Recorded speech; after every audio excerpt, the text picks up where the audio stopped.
Hey everyone, Arwen Kathke here for the Cardboard Time podcast, and this is going to be my review of the Elder Scrolls Betrayal of the Second Era. Now, normally I would do this in a podcast format, but this game is so huge that I felt it warranted a video describing my experiences over the better part of 3 months playing it at, single-handed, playing with two, playing with three, trying to figure out what exactly is going on in this game and all the different facets and nuances of it. And even at that, I feel like I am just barely scratching the surface of what this game has to offer. But I did want to offer my perspective, at least for the time being. There may be a follow up, who knows, because I will be spending more time with this. Spoiler alert. So, this game has been sitting on my table with the table topper on top when I'm not playing it. Again, for the better part of 3 months at this point. It's been crazy, and it's kind of been beckoning to me almost like a horror villain. That's the experience I'm getting every single time I walk by my table when I look at this game, because I have a little tree table set up with that as well. And it's just calling to me all the time. Please play with me. It's been a long 3 months, and I did finally get to the point that I felt comfortable talking about it. So basically, the story of the game goes like this. You're a prisoner that is let out by a red guard who basically says, hey, we need help with Delsandra, the wood elf, who is causing havoc in Tamriel, basically trying to eliminate all the sources of magic because she feels that that's what's going to protect the realms and make things more fair for everybody. So you are tasked with trying to stop her. The way that you're going to be doing that is you're going to be leveling up your character through multiple different encounters over 2 quests. You'll have side quests to participate in and all sorts of different encounters with villages and different areas in some different provinces. So familiar provinces like Skyrim, Morrowind, and some others as well that have been explored so far. There are expansions planned that will bring even more realms to this world, which is fantastic. But there's so much in this box already. So you're basically going to be building your character up as long as you're successful over these 2 quests till you get to the end game, which you are going to be facing off against Delsandra herself. And this is a very difficult prospect. This fight, it feels close to impossible. But the things that you do and the more successful that you are in these quests and building your character up, the easier the fights are going to be. So if you do certain things during the quest, you are going to have certain advantages related to that activity, which is really cool. It provides a little bonus. It harkens back to what you have done that may weaken her in your fight against her. So that is really, really cool. And that's the essence of what happens. You are going to be, going on these exploration quests. You are going to be trying to stave off some sort of threat, intercept a group, trying to race to a location before a group can intercept you, delivering something, exploring something, all sorts of different quests that you have in order to build yourself up. So again, there is a absolute huge amount of content in this box, and it's 25 pounds of just books and dice and play mats, etc. I really like the fact that there is so much variety and exploration to be done. Each individual area in the Gazetteer has multiple different ways that you can play it as you're interacting with the different guilds in the area. The encounters are really kind of humorous. They're very interesting, some unique choices that you're going to make. The first one that I stumbled upon happened to be about turning different people into cheese wheels, which, I think that was like divine intervention, considering my affinity for cheese. But it really does, kind of encapsulate that chip theory humor that I'm used to seeing, the things that they do and how they describe the quests, etc., was really cool. So it combines the very serious nature of the Elder Scrolls with a little bit of humor peppered in as well for some good flavor. I also really like the fact that you could save your game from one session of the campaign to the next. You are going to be going over 3 sessions basically, and saving your character from session to session is very important. So if you can't get in another 3-hour session, you can basically put everything together, your character mat, your dice, everything fit in this little plastic, kind of clamshell container. And it's all there ready for you to go with a little bit of writing. Everything is set for you to just open back up. You set a few components back up and you're ready to continue on your way. So I really like that. That is something that I feel if you are going to have a campaign style game, there can be a lot of setup from round to round to round. So like when I was playing Gloomhaven, there were a lot of things that we did to make our lives easier, but there were a lot of things that I really wished I was able to be, a little bit more efficient on the setup and getting into those games. So I appreciate what was done here to be able to just store everything together and save my game. So the game itself is very difficult, and that is going to inherently turn some people off. If you are not one for a difficult cooperative experience, this may not be for you. It will be something that rewards players for exploration and playing around with things. And I think that's the most satisfying part of the game to me is the crazy, almost broken feeling. They're not, but they do feel a little bit broken in the things that you can do. And you feel super powerful by the end because you'll have one ability that chains with a skill that, you can really create some devastating things, to help you in your fights. And I think by the end, you just need it. If you don't level up and you don't power up your character, that is something that's going to really be devastating when you come up to your final fight against Alessandra. If you haven't prepared for that, you're going to get annihilated. And my first fight against her was just a slaughter. That is really what the magic of this game is, and trying to find those combos and finding your favorites. One of my favorites was a dark elf that had a magic staff that she used. She was a necromancer.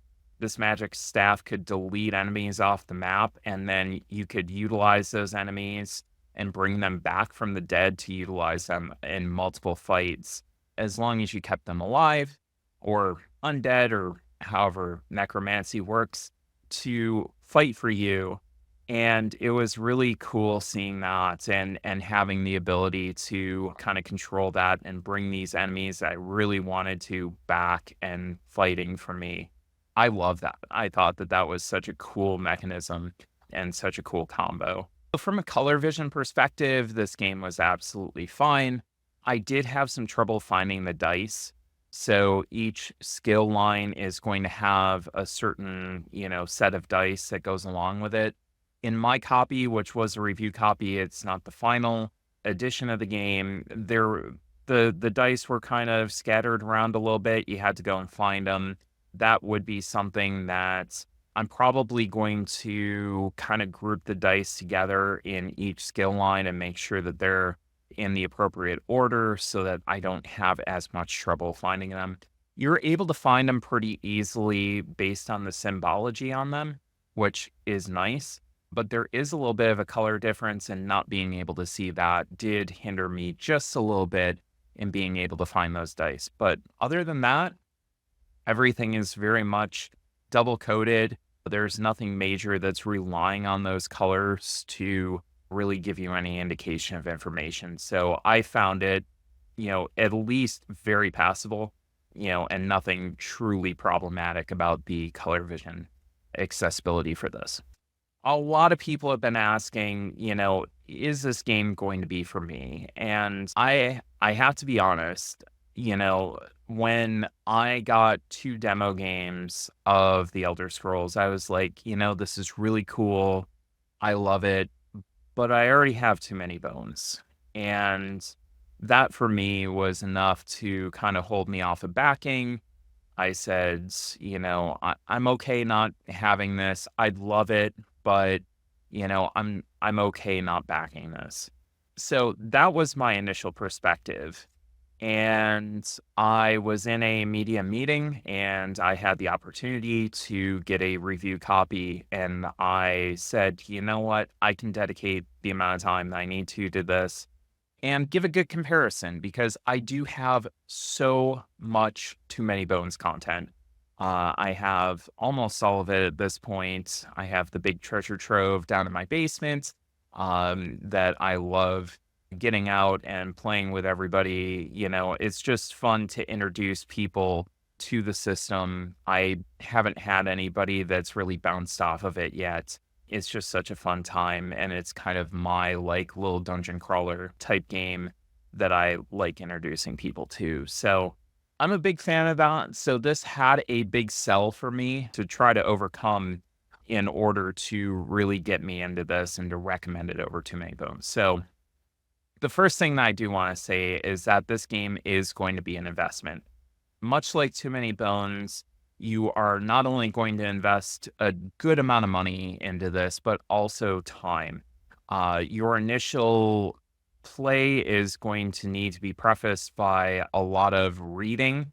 The rule book here that I have is a huge, hefty rule book and one that took me quite a while to read. There is a little bit of a starter quick start guide that if you want to go through, you want to get like a little sample game, you can do that as well. And I did do that for my first game of this and then went back to the rule book, and read cover to cover. It did take me quite a while. That said, the rule book is a good rule book. It's one of the better ones that I've read. I found that everything was laid out well enough. I had the reference up front that if I needed to jump to a section, it was laid out in a manner that I could kind of figure my way out, around it and figure out exactly where things were going to be. It was pretty intuitive. There is going to be an index in the back that wasn't completed at the time of publication for the review copies. So I will be looking forward to that and hopefully getting a new version of the rulebook with that index in there, because that is something you are going to be referring to probably quite a bit, especially in your first few games. That is something that you're going to need. So it's an absolute beast. But again, I feel like it is really well written. I would love for somebody like Liz Davidson to be able to go and do a how to play video. There is a how to set up and play video currently, and it's 4.5 hours, which is a lot to go through. I feel like, it was a stream. It was done with some of the older prototype components.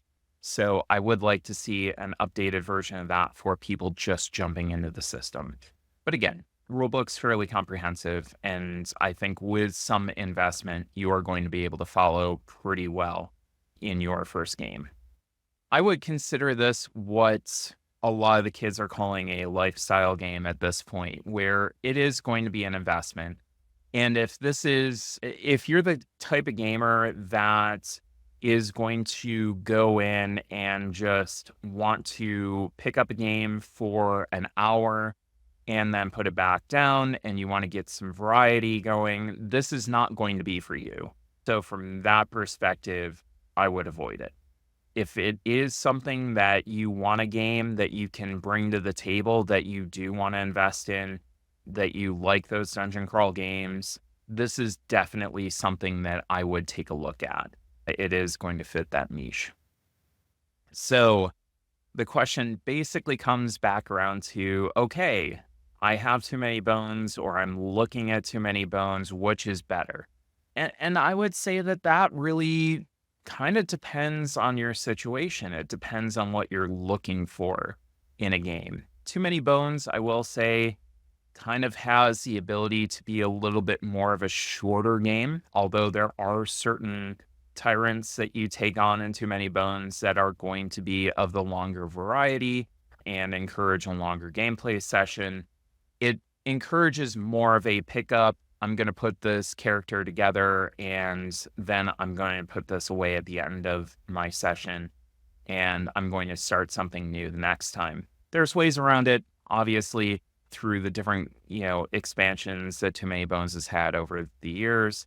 You are able to do more of a campaign setup. This does not have that kind of, I'm just going to pick this up and do a 3-hour session and then just put it away. So you are going to need to do probably multiple sessions unless you're sitting there on a Saturday and decide to plow through it, which is okay. But you're going to be spending probably anywhere between 8 and 10 hours, at least in my experience. And I think that is something that you need to consider. If you are that type of player that can facilitate that time, then great. If you want that game that can do that, then great. That's what I would recommend. The other thing with Too Many Bones is the map is more compact. So your battle grid is basically going to be all that you're dealing with. It's much more of a dungeon crawl feel. Even with the skirmish, you're basically trying to move around the map and being a little bit more tactical with that mobility and trying to figure that out. So I think that's the difference is a grander sense of scale as opposed to Too Many Bones, which you just have this compact little area. In addition to that, Too Many Bones with the characters does feel a little bit more like you are on Rails. You do have certain character choices based on what dice combinations you pick, but in general, the characters do kind of the same thing, inside of the character, where the Elder Scrolls is much more varied. You can have these different combinations with your skills. How do I balance my health? How do I balance my stamina? What skills do I pick up? How do I balance that with this ability that I've also picked up and my character raise ability? I think that all of those decisions are really the core of this game. And it provides such a wider sandbox as compared to Too Many Bones, where you had this limited kind of set of guide rails that you're in. You have some flexibility in there where Elder Scrolls, they blow the sandbox wide open. And you have this huge decision space that you can go a bunch of different directions in, which I happen to prefer. And I found that I preferred over multiple sessions of the game and kind of getting that exploration. I really like the feel of it. Some people might not. And I think that's where the delineation happens is, do you want a more compact on rails game that is going to keep you a little bit more confined, but is going to be easier for newer players to grasp and to teach? Or do you want this more epic experience where you're going out, you're adventuring, you're going to different areas of Tamriel and exploring and doing quests and going on side quests and doing all of these crazy things? I just feel like it's a more open experience with the Elder Scrolls. So that kind of is my delineation between the two. And it's really where you fit into that and what you want out of that. So that's what I would recommend. That's kind of how I look at it. I will personally be keeping both. I feel like there's room enough for both on my shelves because I do have both of those opportunities come up. And for me, I'm going to be using Too Many Bones as kind of a teacher before we get into Elder Scrolls, because Too Many Bones does give a lot of those opportunities to learn before you dive into the Elder Scrolls and really have that flexibility to go crazy on your character and explore. So, as someone who has explored Tamriel through, different provinces over the years, whether it be Oblivion or whether it be Skyrim, I really did appreciate the fact that the team took 4 years to really hone this experience down, to really, bring to life this world and in my opinion did the source material great justice. I really love playing this game, and I think that the care and time that was taken in exploring the content was very evident. It's a love letter to the content. It's getting these games again, I said it for Sonic Roll and I'll say it for this. Licensed games in the past have been, for the most part, very poorly done, and we're starting to see a renaissance, especially in Sonic Roll and especially in the Elder Scrolls and some of these more modern licensed games that people care about the source material and they want to do right by it. And if you're an Elder Scrolls fan, to me, it would be a shame to overlook this because you're going to want to dive into this content and explore and see what's going on. Explore all these worlds that you've gotten to see in the video game space, but to see it in a board game space is completely different and kind of cool. Going to different villages and hanging out and going on these side quests. Very satisfying. So, from a personal standpoint, unless something major happens, I'm this is gonna be my number 1 game of the year. I don't see anything unseating it. There's been a lot of very, very good games that came out this year that are fighting for that top 10, but there's not been anything that quite made me think about it as much as this game did. I think unless, again, something major comes up. I've been playing it for 3 months, and I don't see myself stopping anytime soon. And there's a lot of battles to fight. There's a lot of content that I haven't seen. Those gazetteers hold a lot of stuff that I'm looking forward to exploring. So I hope you found this helpful. I hope that the explanations of maybe who should pick this up and who, might want to skip it also helped. But yeah, love this game. I think I'm going to hold on to it for a long time to come. And we'll see how Too Many Bones kind of fares with it in the long term. As I get more plays of this, maybe I'll go back to Bones or, again, use Bones as a teaching tool. Yeah, love this game, obsessed with this game, and I'm about to go back downstairs and answer those whispers. So until next time, I've been Arwen from Cardboard Time.